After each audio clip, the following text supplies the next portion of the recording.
Well, good morning, folks. Good crowded room here at Admiral Kidd Park. What an incredible looking park this is. I want to acknowledge Councilmember Uranga. We're here on the west side in the 7th District. Thanks so much for joining us. And Councilmember Suli Saro here with us as well.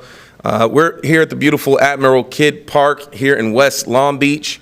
And as Long Beach's 29th mayor, it's my honor and my duty to present the proposed fiscal year 2024 budget alongside our city manager, Tom Modica.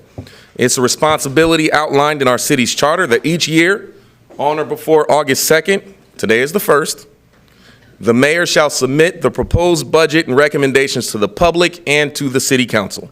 And before I begin, I want to acknowledge the incredible team that worked diligently over the past few months to prepare this budget package that we're presenting today.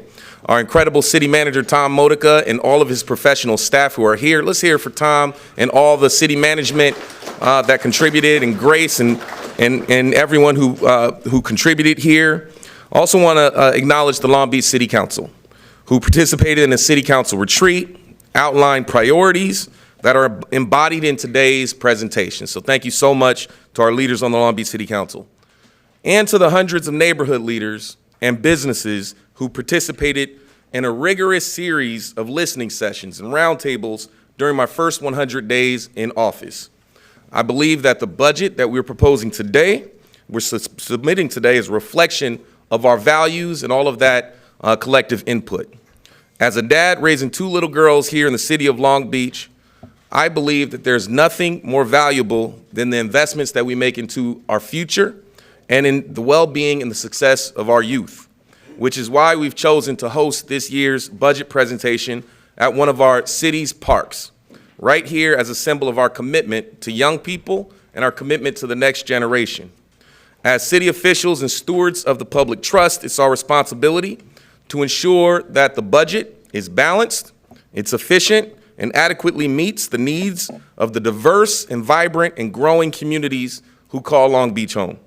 From my time representing North Long Beach on the city council, as council member and vice mayor, I know that sometimes ideas seem too big or too difficult to take on, but I believe that no idea is too big to accomplish when we have the support and the trust and the partnership of our community. When I first took office more than 8 years ago, North Long Beach was lacking several basic services and amenities and institutions that most communities take for granted, including banks and libraries and health services. And rather than shrugging our shoulders and saying that the task was too big, we didn't settle for the status quo. We organized our residents to demand more for our community, and after years of advocating together, we succeeded in bringing banks and libraries and health services like the Ron Arias Health Equity Center to our community.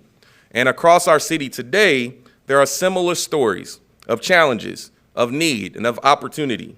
In the Washington neighborhood, there's a deep need for a youth center where young people can gather and engage in school programs.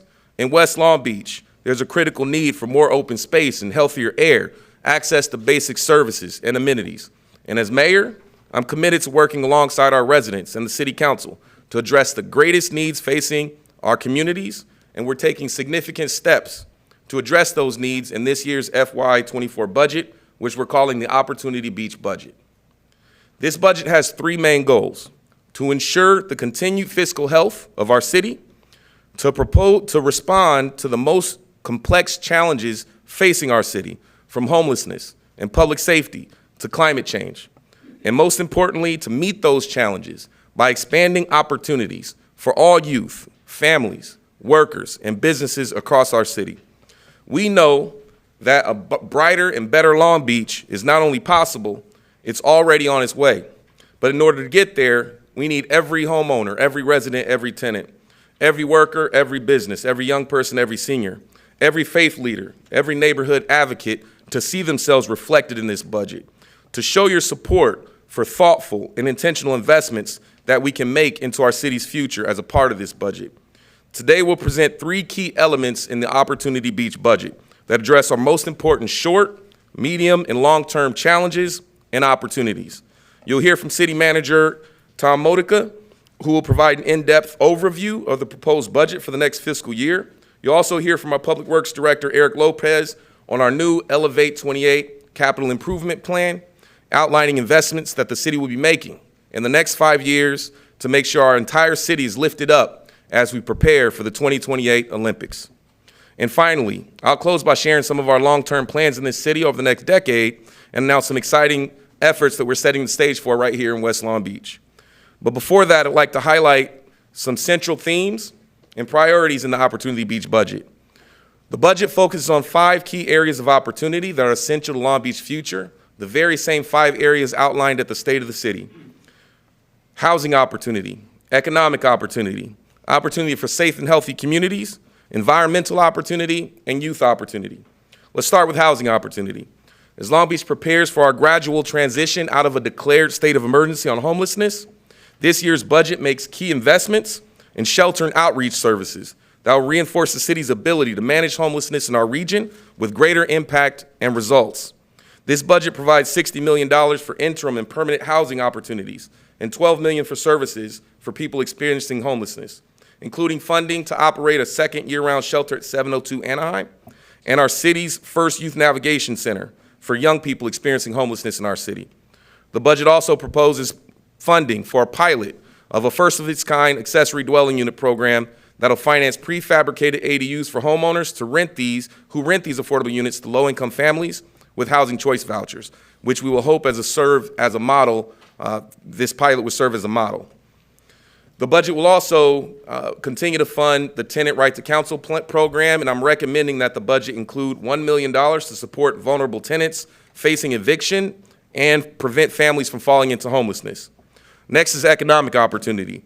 To ensure Long Beach maintains a secure fiscal future and the means to continue delivering quality public services to our residents, especially as the city reduces its dependence on oil production revenues, the proposed budget plants seeds in emerging industries that will enable the city's economy and our revenue base to grow in new and more sustainable directions.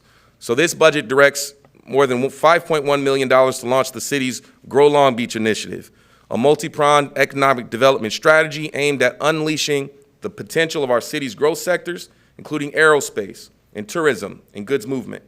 This investment includes $3.1 million for targeted business development services and expanding the city's marketing capacity to attract new businesses and jobs to locate and set up shop here in Long Beach. As a part of my recommendations, I'm asking city staff to initiate a 5-year plan to redevelop the areas surrounding the Queen Mary and Pier H in preparation for the 2028 Olympics, and look into the feasibility of constructing a new signature amphitheater to expand Long Beach's ability to host large-scale concerts and events to be delivered within the next 5 years. What does this mean? It means a core strategy of our Grow Long Beach efforts will be to go back to our music roots and to make sure that we have the facilities, a Long Beach Bowl, to host large-scale music and events as a revenue strategy and highlight our performing arts and our arts and culture in our city. Looking further out into the horizon, as we plan to develop a robust downtown entertainment district, I'm also recommending that staff anchor the new vision for this commercial district in our downtown entertainment district by exploring how we can reposition the convention center and elephant lot to grow the city's capacity for conventions, sporting events, and the city's capacity for major activities that will catalyze tourism over the next decade. So a 5-year plan surrounding the Queen Mary and a 10-year plan in our downtown entertainment district centered on repositioning of our convention center. I'm also recommending the creation of an inclusive procurement business liaison position, which will provide technical assistance to better support minority-owned businesses, women-owned business, LGBTQ businesses, and this was a direct request of some of the businesses, the 100 businesses in 100 days. More specifically, the African-American business said this was the most significant request that they have. Next, the budget speaks to opportunities for building safe and healthy communities. One important feature of this budget is targeted investments to address staffing challenges and expand the city's capacity for our city's fire, police, dispatch, and ambulance services. You'll hear more about that from our city manager. When residents are facing an emergency, every second matters. And this budget includes creation of a new peak fire staff load reserve, which will allow the fire department to bring on additional staff during periods of high call volume, and also funds the permanent operations of Fire Station 17. To ensure we remain competitive, we're also creating a recruitment incentive pilot program that will help new police officers cover portions of childcare and housing expenses during their first 2 years of service. We're also launching an independent Department of Police Oversight, which has the authority to audit investigations by the police department and to investigate critical incidents such as major uses of force. In my recommendations, I'm asking to seek continued funding for community activations like summer block parties, neighborhood cleanup efforts, support for our seniors and senior field trips, expanded library hours for service, and which were all priorities raised through the Neighborhood Empowerment Summit this past April. I'm also recommending that we restore $1 million for the Justice Fund to ensure access for legal representation for our immigrant communities, and funding for data tracking and reporting in our health department to better address health disparities impacting our LGBTQ communities. Next is environmental opportunity. In a sustainability-centered city like Long Beach, every resident deserves access to clean air, clean water, clean energy. And in this year's budget, Long Beach will lead by example by purchasing 100% clean power across all city accounts for the first time in our city's history. We're investing $7.5 million in tree planting and maintenance, increasing rain and stormwater capture, and improving the infrastructure of our watershed, which will help advance the goals of our climate action adaptation plan. The budget also invests $17 million into park improvements and expanding access to the usable spaces for our residents all across our city. To accelerate these climate goals, I'm requesting that the Port of Long Beach match the city's $500,000 investment in expanding tree planting, and particularly neighborhoods most impacted by urban heat island, and drought conditions. I'm also requesting the city manager look into the feasibility of energy storage and carbon sequestration, ecotourism, and other alternative future uses of the Thumbs Oil Islands to plan for the gradual phase out of oil production activities in Long Beach. Last but certainly not least is youth opportunity. Every investment into our city's youth is an investment into our city's future. The 2024 budget represents one of the largest down payments on that future, with more than $22 million going to youth-serving programs, in addition to a direct investment in our youth through a $1 million allocation to the Youth Fund through Measure US. These investments are in response to feedback by youth leaders during our inaugural Mayor's Youth Advocacy Day in June of this year. This year's budget includes nearly $500,000 that youth will be able to use for participatory budgeting to help decide how to allocate these funds through the participatory budgeting process, and a $300,000 investment in the city's Public Service Pathways program to expand career development opportunities in city government for local college students and graduates.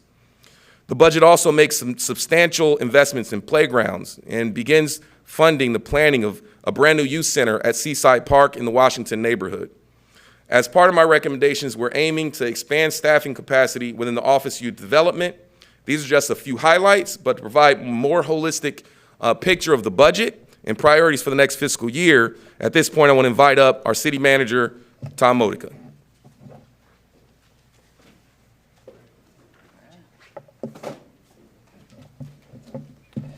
All right, thank you, Mayor. As you can tell, our mayor is excited about this budget. There's a lot of good news here that we get to talk about.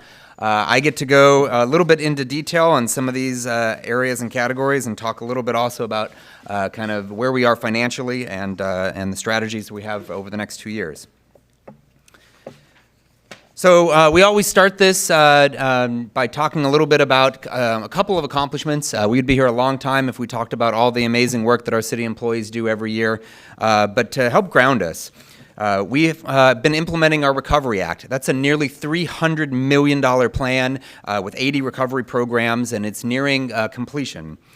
We've, through that, given $10.3 million in grants to small businesses and nonprofits. We've had 90 different contract opportunities with our local community-based organizations. In the area of economic development, we've reopened the Queen Mary. We've done $7 million in repair, successful reopening, and new innovative partnerships using revenue from the port, new revenue, to invest in the Queen Mary. We've talked a lot about our significant response on homelessness, and we cover that every 2 weeks with the council. But just a couple highlights: we've launched our mobile access centers. We have a new 85-bed emergency shelter. We've purchased another permanent winter shelter, and we have 2 additional opportunities coming in the luxury inn and our tiny homes. We've invested in affordable housing, $14.7 million in loan support, 4 affordable housing projects with 343 new residential units coming online. And the creation of ADUs, which just a couple years ago really didn't exist in the city, has really burgeoned. And so 394 building permits have been issued, a total valuation of $31 million of those new units. We continue to support our businesses, 1,213 businesses supported through our BizCare program. We have a hotline, we have 118 businesses visiting our in-person pop-ups, and we visited directly 459 businesses to provide that direct assistance.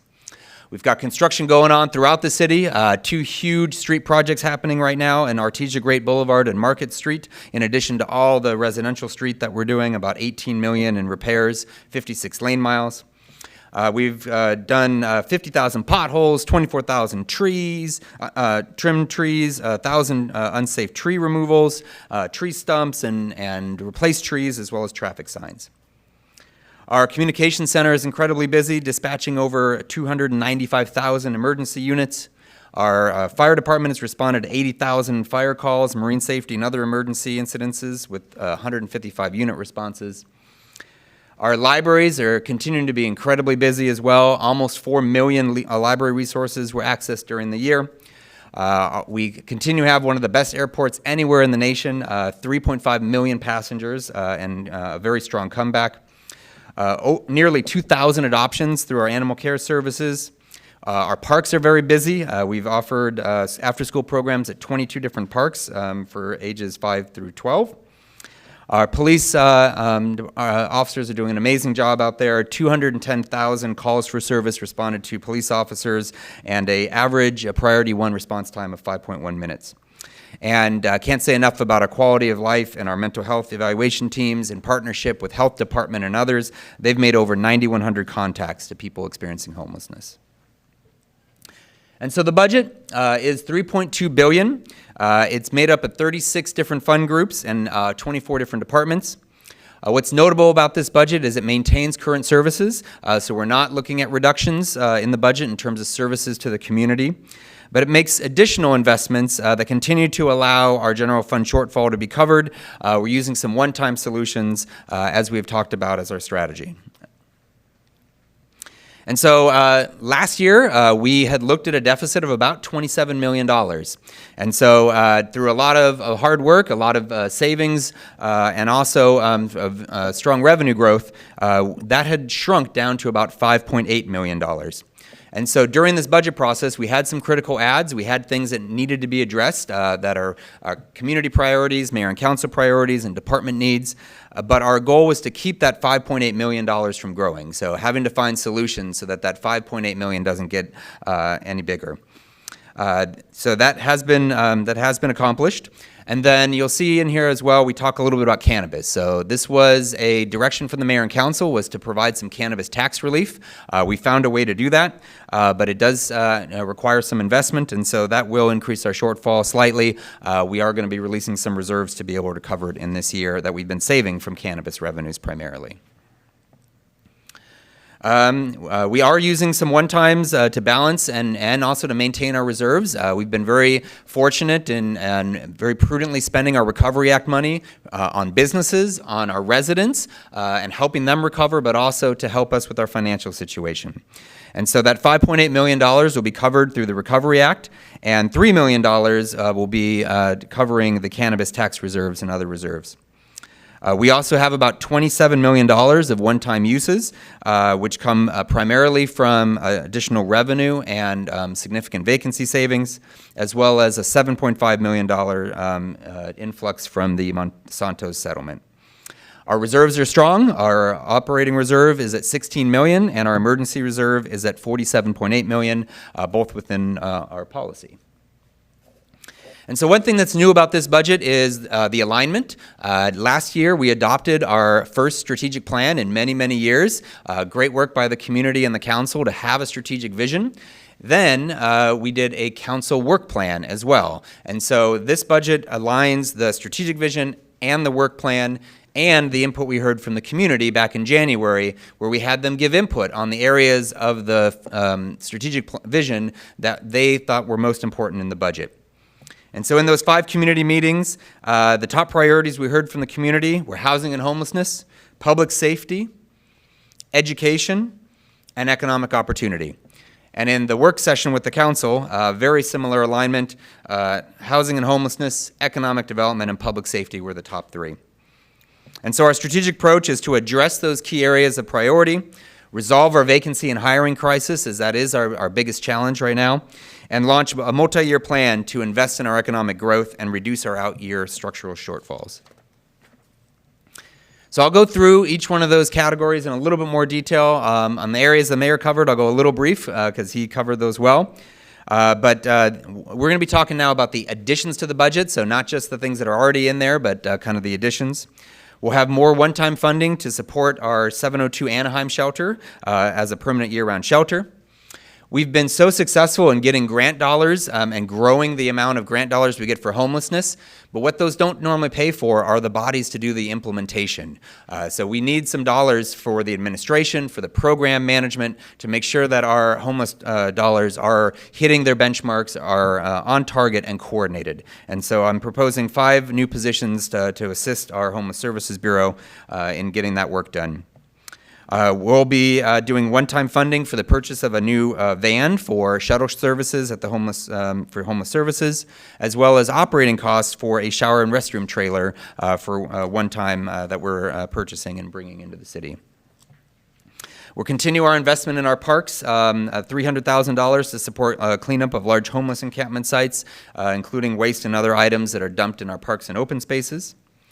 The mayor touched on this a little bit. This is an area where we're proposing a resident protection fund, and the mayor's recommendation augments that. So I direct you to that as that is the recommendation going to council. It'll be approximately $1 million in each for FY24. There'll be one-time funding for the Housing Trust Fund that the mayor covered, this ADU pilot program, where we will help you buy a ADU unit and then partner you with the Housing Authority so that if somebody's willing to engage in this program and bring on someone who's in need of assistance, we'll help you both provide the structure as well as some income there for the person to pay the rent. In the area of our permit center, we're investing in a permit center ombudsman and a new customer services officer. In the area of public safety, we have one-time funding. The police department really is strategic in using their additional funds. These are overtime dollars that they use to address crime trends, measurable and increased community engagement, and put these kind of on the areas that are the most needed in the community. We're also providing $500,000 to the police department for re-envisioning the Community Police Academy. That's been very popular, and as people learn how our police department works, especially in coordination with the community, and so investing in that, as well as a Public Safety Youth Leadership Academy. Prior to COVID, we piloted a jail clinician. It worked very, very well, and actually diverting people from even coming into jail. As they came in, they could be diverted into services. And so we're structurally funding that now for a critical reentry support. The mayor covered this a little bit, the fire peak load staffing. We have academies coming on right now, so we'll be seeing new firefighters in our system. But there are days and times where we do see some heavy loads, and so that is going to be a reserve that the fire department can use to address those critical needs. We're also, through support of the federal government, through the SAFER program, and now Measure A, we'll be able to structurally fund Engine 17. For several years, that has been a one-time amount, and so now that'll be structurally funded. In the area of dispatch, for the first time in many, many years, we're adding and increasing our number of dispatchers. We're bringing them back to pre-pandemic levels by adding 2 dispatcher positions and adding a 3rd position, which is a comm center supervisor over the fire side. We are continuing to work on bringing new police officers into the city. We're looking at a recruitment incentive pilot program where we, for new officers coming in, new recruits, we will help pay for housing if they live in the city or help to purchase a home, as well as providing childcare for 2 years for new officers coming in. The council has been very clear about the need for Vision Zero and to address some traffic fatalities. So we're looking at a new $300,000 pot that can be implemented between Public Works and Police Department as we start looking at ways to help people slow down and to improve safety on our streets. And our Police Department and Tech and Innovation will have $400,000 to add security cameras at high priority parks and intersections. In the area of economic opportunity, the mayor has covered this really well about Grow Long Beach, so I'll be a little briefer, but $250,000 to spend to really work on our economic growth over these next 2 years to help us find those structural solutions that we're going to need in terms of revenue. We'll be doing a downtown advertising district and starting the seed money for that.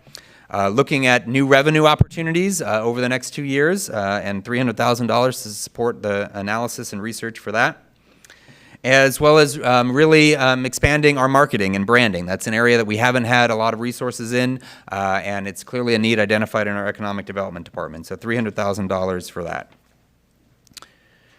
We have rebounded very, very well from a tourism industry, and we want to keep that going. We're recommending a $500,000 one-time investment in a Visit Long Beach advertising campaign. Our city parades are amazing assets, but just like every parade, the costs have gone up. The private parades are experiencing that, and so are the city parades. We have to pay for those same expenses, and so we are looking at increasing each parade about $25,000 to help make sure we have really amazing celebrations for MLK, Veterans, Daisy Lane, Dia de los Muertos, and Jazz Fest, Uptown Jazz Fest. We're adding 2 positions in cannabis equity that are offset by the fees that come in for that, as well as the equity cannabis pilot program. So the way this will work is every cannabis dispensary will get a 1% reduction in the tax.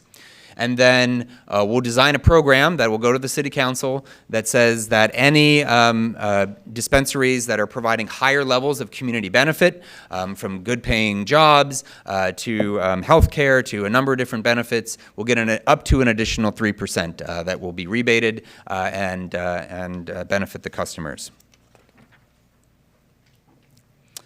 In the area of education, we're adding $1 million for our library services department. The mayor and council added one-time dollars last year, and so this is the structural amount of that.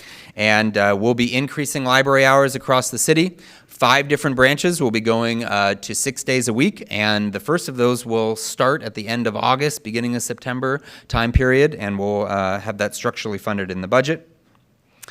Mayor mentioned the Public Service Pathways Program for $300,000, which is a great opportunity to create a pipeline into city jobs.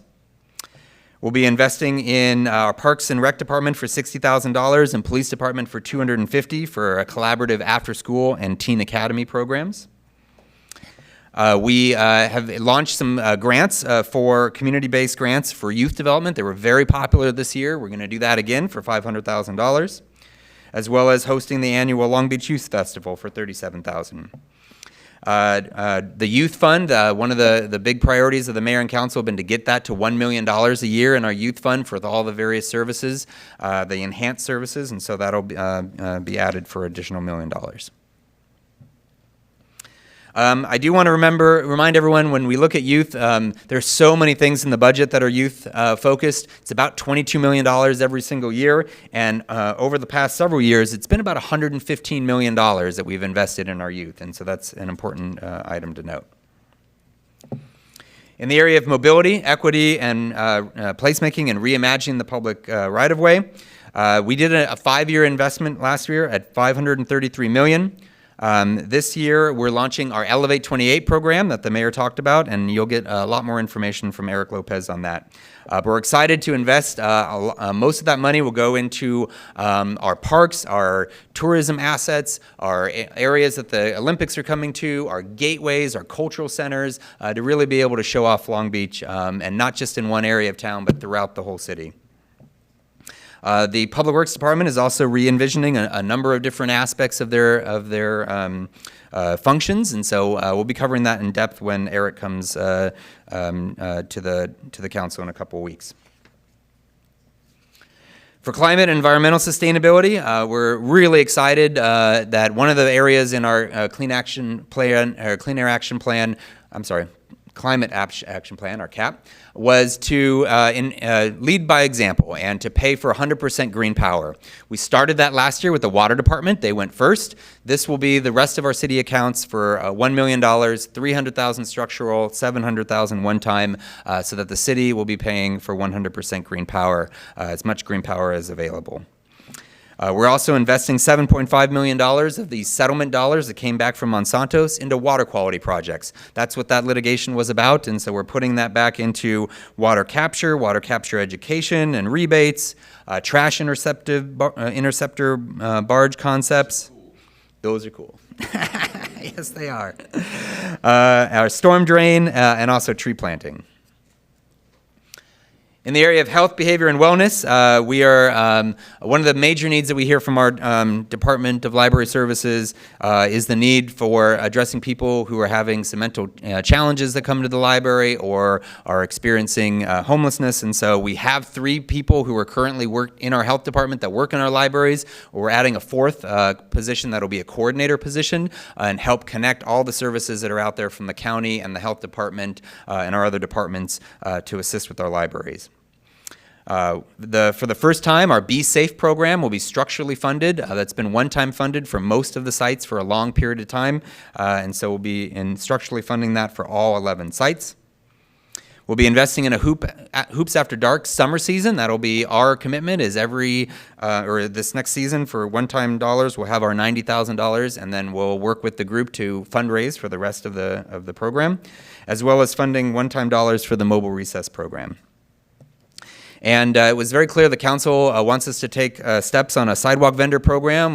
We're bringing the final ordinance soon, and so there's resources in the budget for the implementation of that sidewalk vendor program.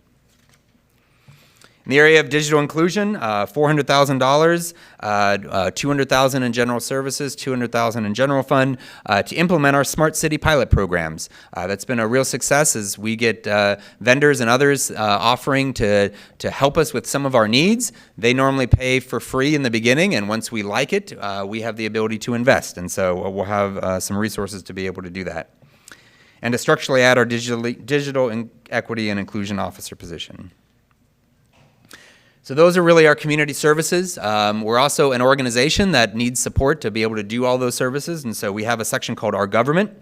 It's been very clear that our number one challenge in the city from an organizational perspective is recruitment and retention, is employees. Our employees do all the work out there. They're amazing at what they do, but we are running very significant vacancy rates, and so that is an area that is a huge focus of this budget. We're proposing $1.7 million for recruitment and retention incentives as we find ways to bring people on and to keep them. We would ask the council for some flexibility there. Civil service has a couple positions that they're upgrading to higher levels to assist them doing their job. Human resources has gone through a major review, an outside review, and we're implementing those recommendations, including 3 new positions to bolster recruitment efforts. We'll be investing in racial equity training for $100,000, investing in our attorney's office. They've been doing more and more work and have a very lean staff. We're also looking at a $300,000 down payment assistance program for our employees.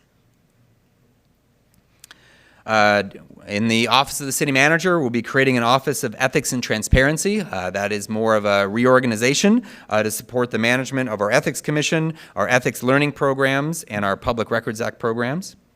We'll be investing more in language access. Our departments are really relying heavily on language access, which means the costs go up. That's a good problem to have. It means we're connecting with our community in many different ways, but we will require additional one-time dollars there, as well as some one-time dollars to continue the investments under the Recovery Act for our translators. Oh, that's cool. That is cool. I knew you'd like that. We're investing some support for our KCOD commission to do training and community engagement, as well as $100,000 for our cultural centers. There are a couple areas in the budget that we look at for opportunities for innovation. These aren't monetary items, but I did want to cover them. One is, as we brought on a new director for development services, we've been talking about how do we have a department that reflects the totality of what they do. They do a lot more than just development. They do community building, they do housing, they do code enforcement, they do neighborhood services. And so we're proposing to rename that department the Community Development Department. We had one back in the day, and so we would be bringing back Community Development Department in this budget. Alternatively, in our library services, they do amazing work right now, and a lot of their programming is arts related and culture related. And as the council has a big push on looking at community centers and cultural centers that we can bring on in partnership with nonprofits, I'm going to be asking our library services to add to their mission, to have arts and culture added. This isn't going to add to the daily tasks of the libraries. They're going to still be libraries, and they're going to do amazing work, but to overall be bringing together our arts and our culture and add those into our library for a really strong department called Library Arts and Culture. Public Works is going through a big revision, and as they have significant resources now to do their 5-year infrastructure plan and our organics program, we're looking at improving communications in the Public Works Department and to invest in staff training and retention. And then there's a huge focus on growing our revenue, as the mayor has mentioned in the Grow Long Beach initiative, and move away from our oil-related revenues. So it's, as I mentioned before, our number one issue is our significant hiring crisis. It is unsustainable. We cannot have a 22% vacancy rate on average. That means some departments are at 10%, and in some areas may be up to 40%. And so we have to find a way to hire better and bring in top talent and retain top talent. So this will negatively affect our ability to meet service expectations if we cannot address this. And so we are implementing the restructuring of the Human Resources Department based on that independent study. I really am encouraged by HR really embracing that and just saying, what can we do on our side to do better? And they've really embraced that, and departments have really taken notice.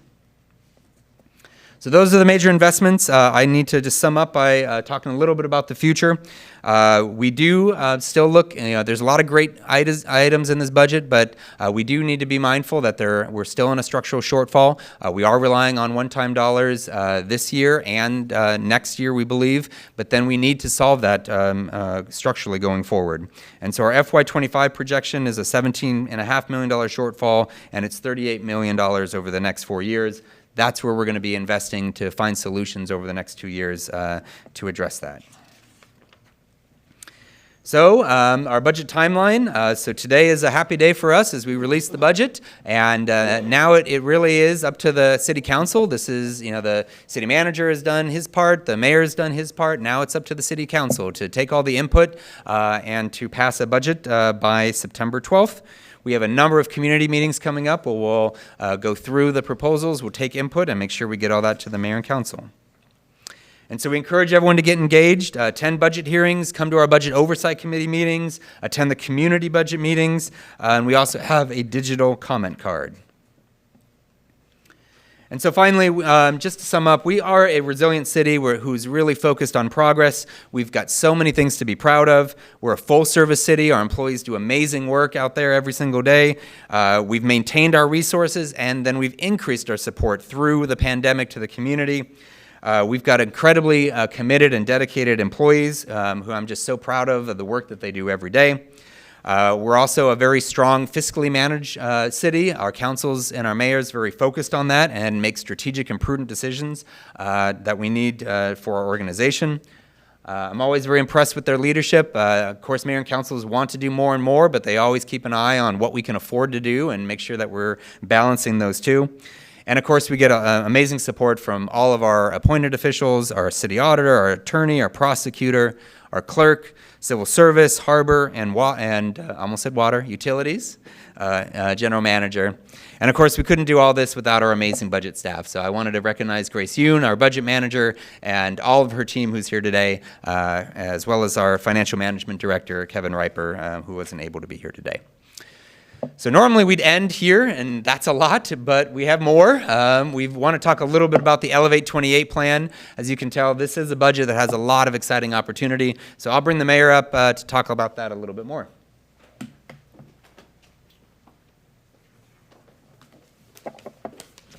All right, and before I get started, I want to acknowledge we have one more council member who's joined us. The new chair of our Budget Oversight Committee, 9th District Council Member, Dr. Joni Ricks-Odie is here. Thanks for joining us, Joni. All right, where are we?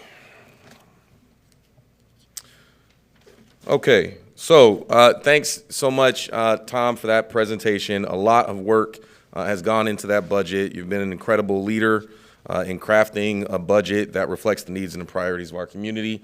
Next, we want to shift from the immediate next year and look ahead to the next 5 years. We've got some work to do in the next 5 years as we open up our doors and showcase Long Beach to the world. So as a city prepares to host major events in the next few years, the 2026 FIFA World Cup's coming to Los Angeles, and that's going to be exciting for our community. And the 2028 Olympics, we have an opportunity to showcase Long Beach to the world. We also have to ensure that our youth and our diverse neighborhoods throughout the city not only feel included in this, but also see direct benefits from the city's planning efforts leading up to these large-scale events taking place in our community. So we want to prepare our youth to be inspired by these historic events and encourage all of our residents to feel a sense of pride in the unique arts and cultural assets that make Long Beach such an amazing place. And to accomplish this, we asked our Public Works team, our city team, to identify some additional resources to go and make sure all of our parks and all of our communities feel included. And they've identified an additional $214 million on top of the $500,000 5-year infrastructure plan. And so today we're unveiling our newest capital improvement plan called Elevate 28, which aims to lift up Long Beach neighborhoods, youth, and culture as we head into the 2028 Olympics by making key investments into youth sports facilities, parks and open space, public arts and cultural centers, wayfinding, and landmarking of historical and cultural sites throughout our city. And to share more about the Elevate 28 plan, we want to invite up Director of Public Works, Eric Lopez. Thank you. It's the fun stuff. More fun stuff. Thank you, Mayor. One of the best calls that I've had this year is the unveiling of additional funds to be able to take our citywide infrastructure investment plan and make it better. So today I'm going to talk to you about the different categories that we've created and we've incorporated into the plan.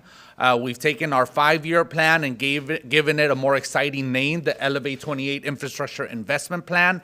And we're really excited about the many improvements, the many investments that we're going to be able to make throughout the entire city. So I want to point to the map that we've created. It has 3 categories that you have not seen: the 2028 Olympic Legacy, the Community and Cultural Investments category, and the Gold Medal Park refresh projects. Those categories will consist of a series of projects that I will go over today, and they will be in addition to all of the improvements that we unveiled last summer when the City Council approved the $533 million capital investment program. The map is color coded. As you will see, every category has a specific color, and the projects under each of those categories are represented within the map, and we show citywide where all of these different investments are going. I am very proud of this map. I am very proud of the investments that we're making in our communities throughout the entire city. We have identified some Measure A funds that are available. In this chart, we show the amount that will be available in fiscal year 25 from additional bonding capacity. We have additional non-bond Measure A that together, the 37 and 18.7 million, have an additional $55.7 million of immediate investments back into our communities. We've gotten better in leveraging our Measure A funds and other citywide funds, and we're working to get even better to do that. So our plan includes some leverage funds that are either secured or in the process of being secured, and then I'm going to focus on some 3 specific projects that we're challenging ourselves to fully fund those projects through a combination of internal and external funding in order to have them completed by 2028. The first category that we've added is the new 2028 Olympic Legacy projects. I will go through the specific dollar amounts of these projects in the next slide. In this map, we show exactly where all of these projects are located. As you can see, it goes from Project 1 to Project 19, and there are also represented within the map. So what projects are we funding under the 2028 Olympic Legacy projects? We have too many to go over in detail. I'd be happy to answer any questions on any specific projects, but I do want to highlight some of these. We are fully funding Fire Station 9 as part of a bond issuance to be able to get that fire station off the ground and constructed. We are adding additional funding to our shoreline drying realignment project. That's part of Shoemaker Bridge. As you recall, earlier this year, we received news of a $30 million successful grant pursuit that is now added into our infrastructure investment plan as part of the overall rebuild of Shoemaker Bridge. The mayor mentioned Queensway Bay area redevelopment and the Queen Mary improvements. Those are part of this category. And we also have additional improvements to our wayfinding, our stormwater system, and our watershed improvements. 3 projects that are here include the Convention Center, Alamitos Bay, and the Belmont Pool. If you would note, the Convention Center and Alamitos Bay will serve as venues for the 2028 Olympics, but we have a lot of work to do to get them ready for that for those international events.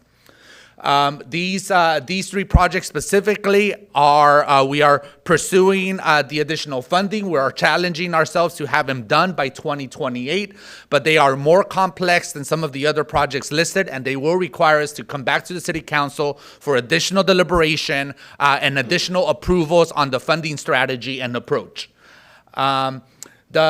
The second category we have is the community and cultural investments. We're very excited that we get to invest a total of about $10 million into different cultural assets and expanding upon our cultural strengths within the city.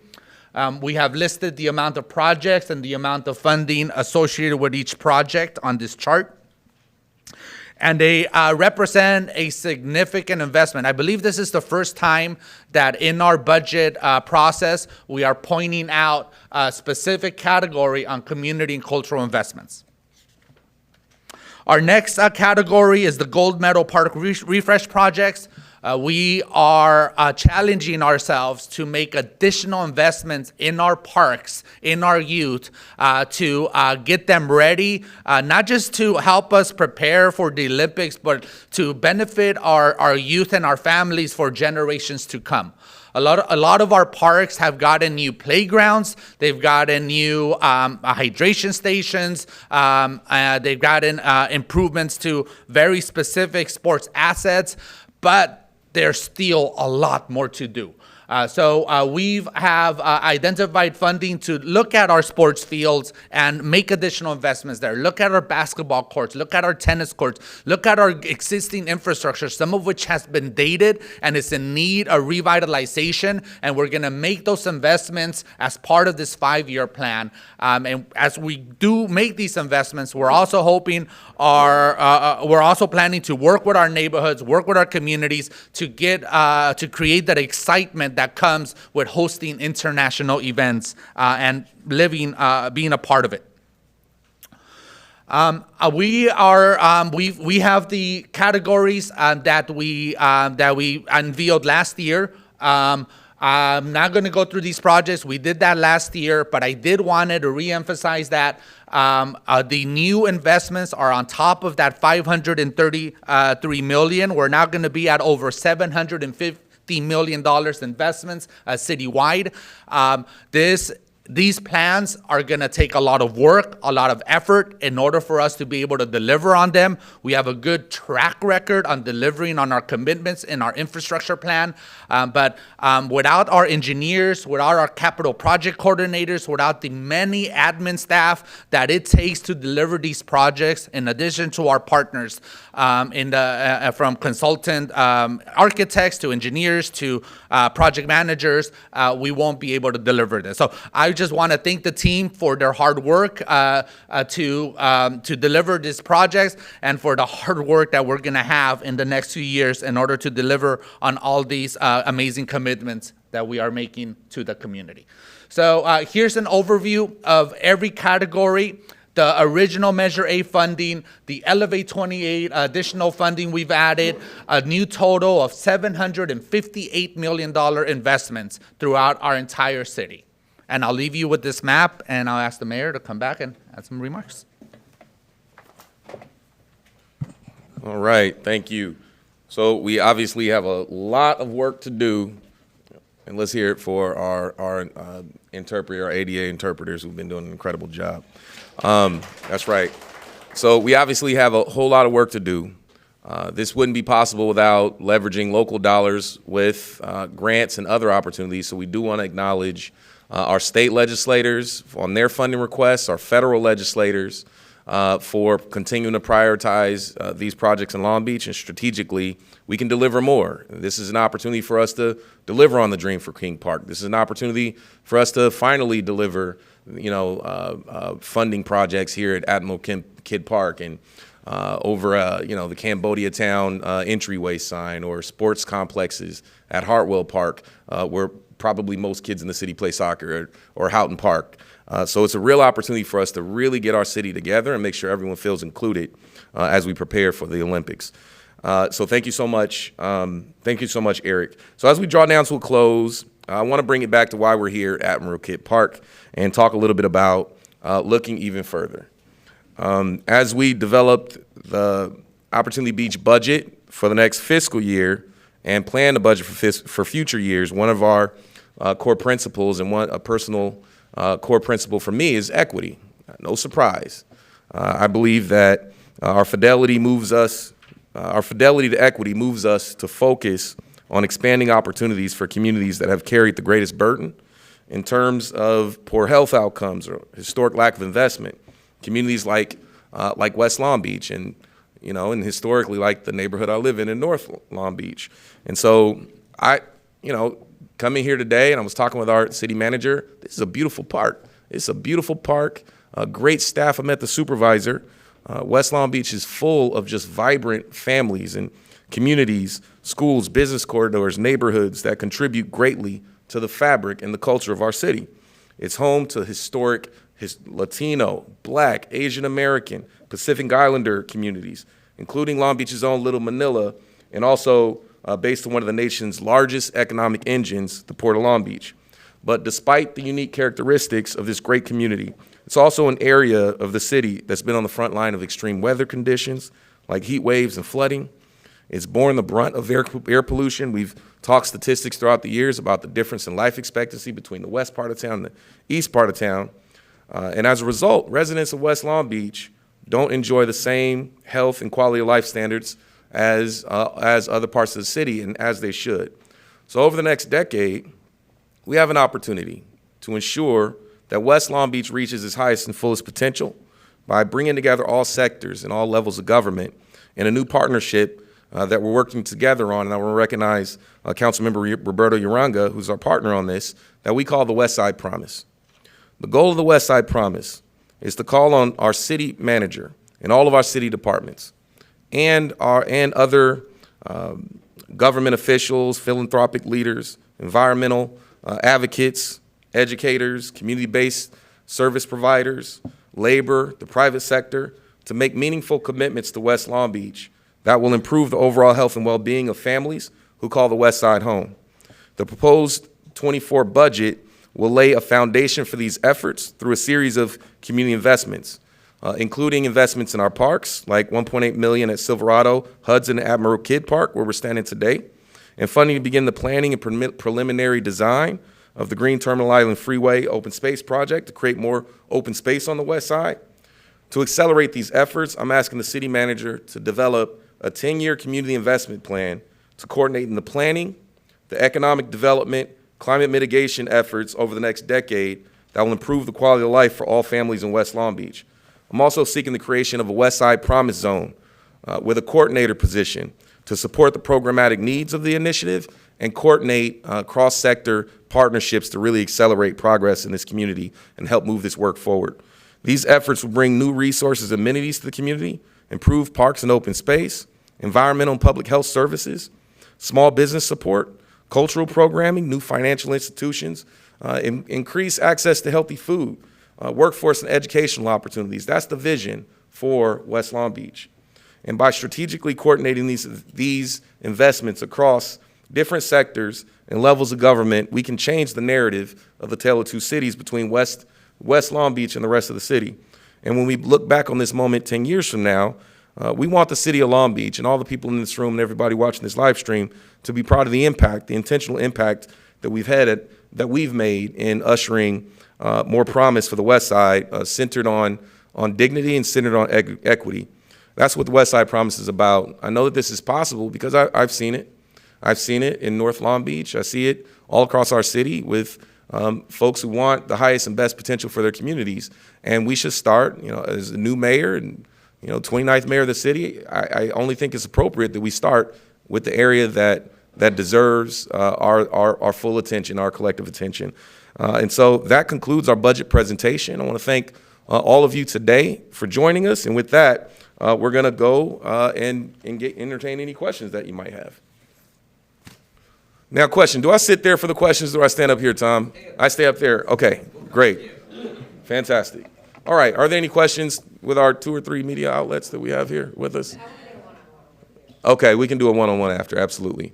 Anything? I asked you this yesterday, Tom, but I'm going to ask you again on the record. But just given that there's an ongoing structural shortfall in the budget, and this budget and the future ones, I assume, are trying to do a lot with what you have, I wonder if you could explain to just a normal resident or reader who might not understand all the government speak and what all this means, how that makes sense to have all of these additional investments, these big plans with the ongoing shortfall. Yeah, absolutely. That's a great question. So it is a very complex budget, so lots of different funding sources that we piece together. But to make it simple, imagine this is like is that on? Yes. Can you hear me okay? Yes. Better? All right. Thank you, Councilmember. So imagine your own personal budget. So let's say your salary pays for most of the things that you're able to afford in life. There's times, though, that you have unexpected resources come in. So whether you get a bonus, whether you get a gift from somebody, whether you get some sort of amount that you weren't expecting. And so that's what we're doing on a big basis, is we're basically living within our salary for our operating needs. But then we have right now a number of different resources that we're able to strategically invest. It's important on how you invest those. If you were to take, for example, a bonus and use it to pay the first month's rent on a big new apartment building, you probably are only going to be affording that for a couple of months, and then you can't afford it anymore. So we don't do that. But if you take that and you use that to buy an investment that you always wanted, that's a one-time cost, that's an appropriate use. So that's essentially what we're doing here on a much bigger basis than a personal budget, but it's the same concept. So living within our means, but also planning, knowing that we do have to make some major changes in 2 years. Hopefully it's going to be through revenue and through additional resources, and if not, then we have to consider reductions. Can you talk about, you mentioned that the city's in this budget is putting money into investing in recruiting more people to the city, trying to fill those vacancies that you said existing across multiple departments. What do you think the changes that you're proposing could do to make that easier to hire people, or make it faster to hire people, or what do you see those doing, the changes? Sure. So we've added more of those types of tools in the last probably 2 or 3 years than any time I've ever been here. So we have now the ability to reward employees, for example, for great work, up to a $600 bonus. So having resources to do that, potentially even increasing that through some meet and confer.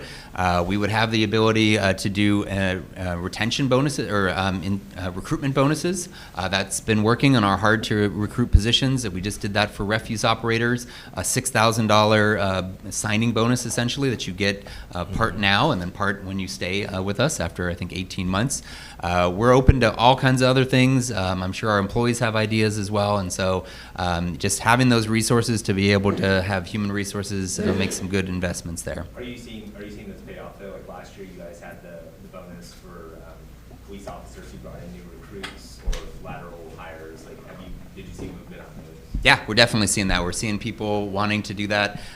We're also, looking at laterals and bringing in additional laterals and kind of assessing what we might need in that area as well. So a lateral employee that comes in is already trained, just needs a little bit of kind of training from a Long Beach perspective, but is different from someone who's starting out in their career. So that's a really good investment. Are you giving people raises? So we're in negotiations right now. We just concluded negotiations with police, fire, and lifeguards, and those did include raises over the next several years. And then we're in meet and confer right now with about 9 different units, so those are not completed yet. And Tom, if you could just sort of elaborate a little bit on some of the actions we've taken on refuse and ambulance operators that really have made a big impact recently. Sure. So we have seen some times where we get to a point where we don't have enough employees, or the employees are working a lot of overtime, and so we try to get ahead of those as much as we possibly can. And the areas that we can't, then we put a lot of effort into recruiting events. We just had an amazing recruiting event with refuse. I'll let Eric talk about it. I think 230 people showed up, something like that. Do you have the actual numbers? 250 people showed up at the day of our refuse operators job fair. That's amazing. And we made job offers right on the spot. The $6,000 bonus definitely helped there. Signing bonus helped there as well. In the area of ambulance operators, we were able to bring on a number of ambulance operators. We're also able to utilize some of our lifeguards to come over and be ambulance operators for a short time. And now they're mostly back on our beaches while we bring up academies and recruiting. So. Good. I was just wondering, Eric, if you have a total number of projects that are included in the LBTV plan? They are numbered. Yes, they we are. do. 162. 162 is what I I think recall. it's 162.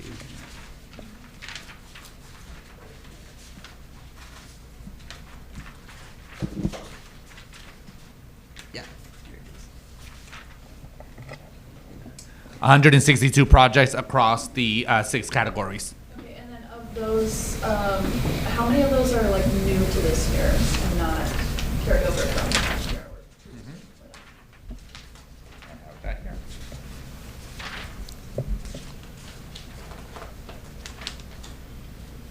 $55 of them are either new projects or additional investments in previously approved projects. And then for like the newer projects, I'm wondering, and how they're all categorized, the legacy, gold medal parks, that kind of stuff. What was sort of the thought process that went behind picking those projects and sort of categorizing this way?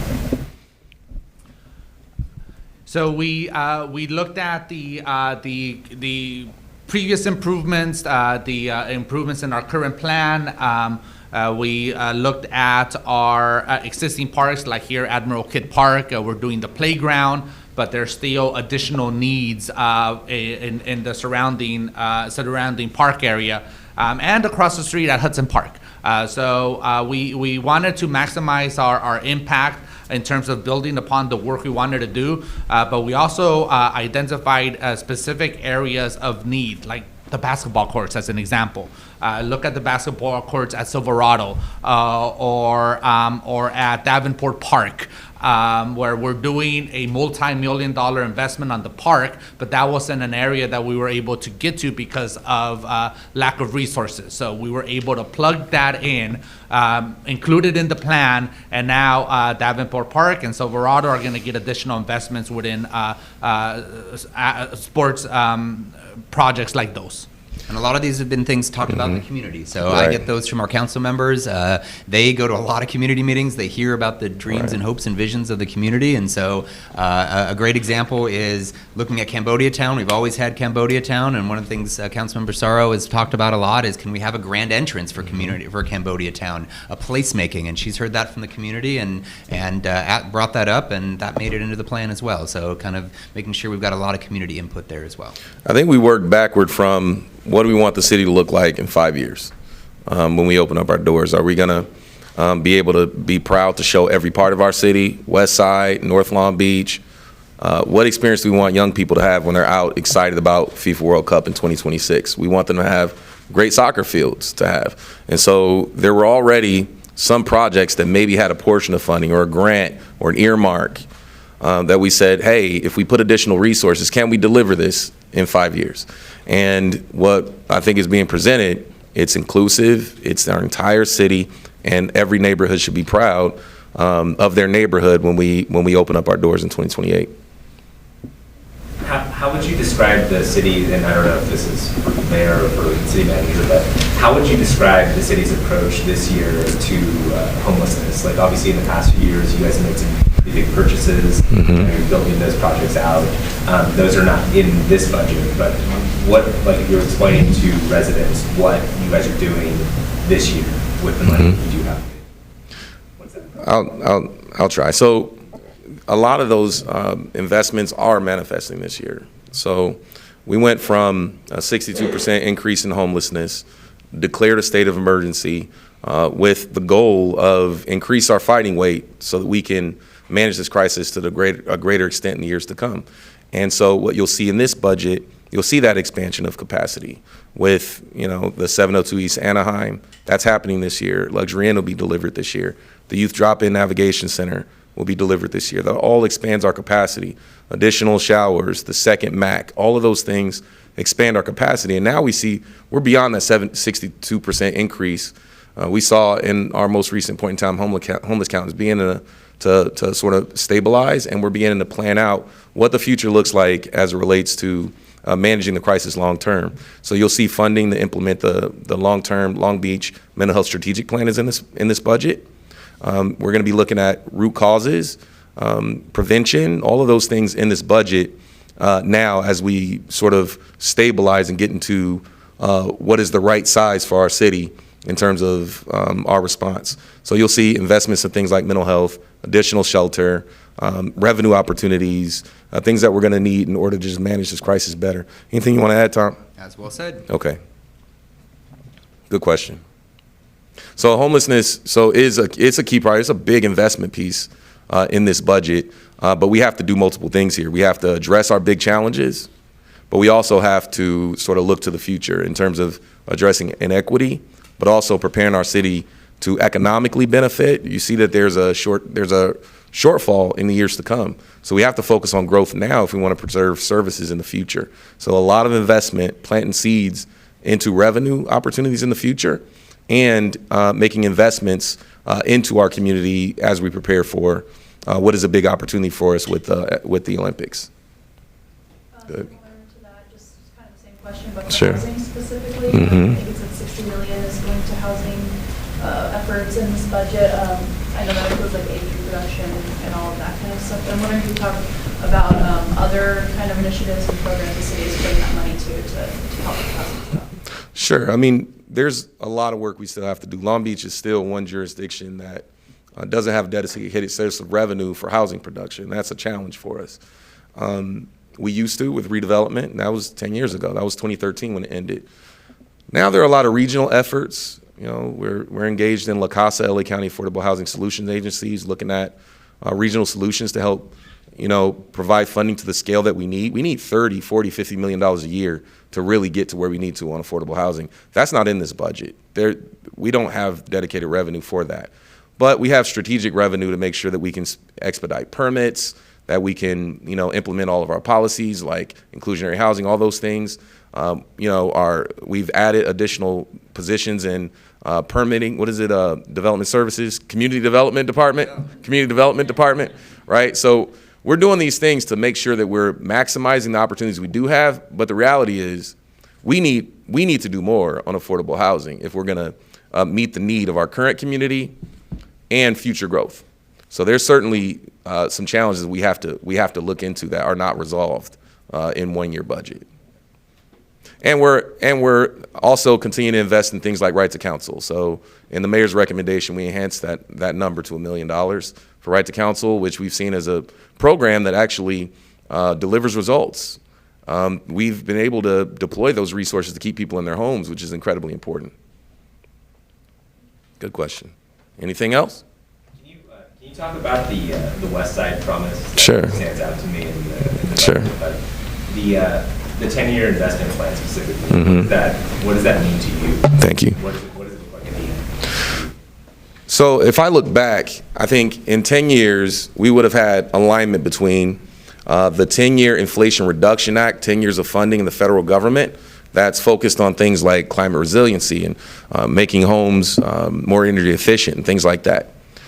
But if you layer on top of that investment from the city that looks at things like mobility and access to parks and open space, what would a 10-year commitment look like, from the Port of Long Beach to make intentional effort, in addition to the work that they already do? Our port does great work.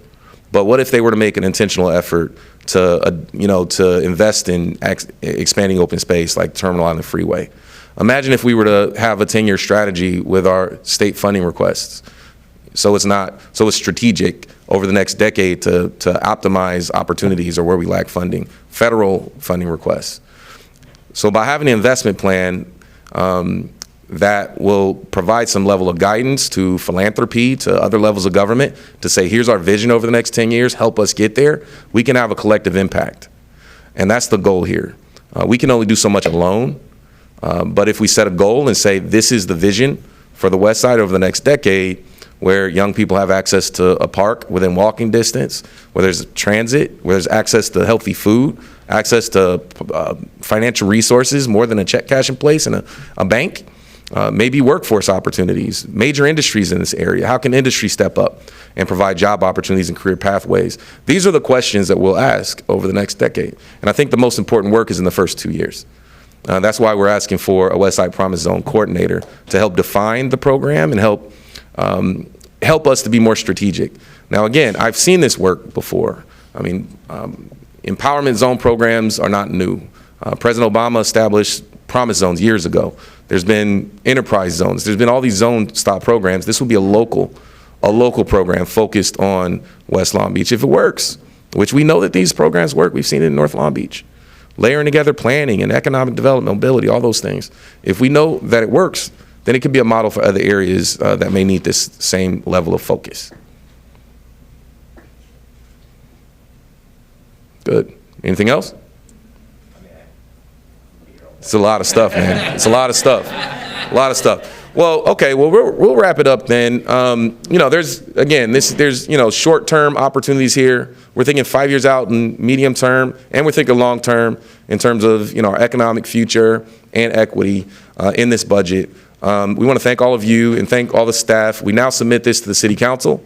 We want to encourage you to do your diligence, but ultimately let's adopt this budget in a timely manner.